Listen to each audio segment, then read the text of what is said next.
So imagine you had a bag of programmable matter, by which I mean engineered modules that cooperate with each other to form shapes. You could reach into the bag and pull out some object you needed, like a wrench or a coffee cup, and then when you're done with it, you could put it back into the bag and it would break apart and its modules would be available to form the next object that you needed. So biology provides the inspiration that this is in fact possible. This is a simulation by my colleague Jonathan Bacharach showing a mechanical protein folding itself into several objects. This is a chain of engineered modules, and each module has a motor that can exert a force on its joint. By setting the angle at each joint, it's possible to fold a representation of any shape. Although in practice, I think you would want to have lots of these chains working together, just like biology does it. We had a grant from DARPA to build a prototype of this, and the grant had a requirement that the modules be smaller than 1 cubic centimeter.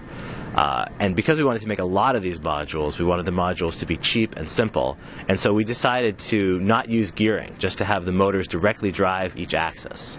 We looked, but we couldn't find any off-the-shelf motors that were small enough and could exert enough continuous force without burning themselves out. So we invented a new type of motor, which we call an electropermanent motor. This motor works by using coils to remagnetize its permanent magnets all the way around their hysteresis loops on every step. What this means is, when you remove power, the device holds its position, and it can exert its maximum force with very low average power input. Once we had the motor working, we designed the rest of the mechanical protein.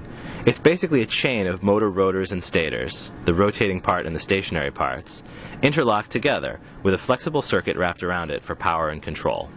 We had to learn watchmaking techniques to build the prototypes, which was fun.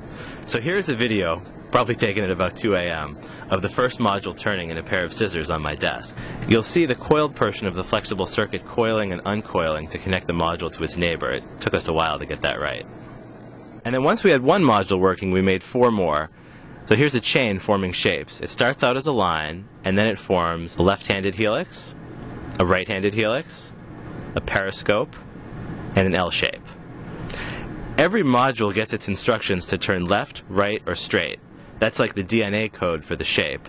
And then the motors fold the chain up into the shape.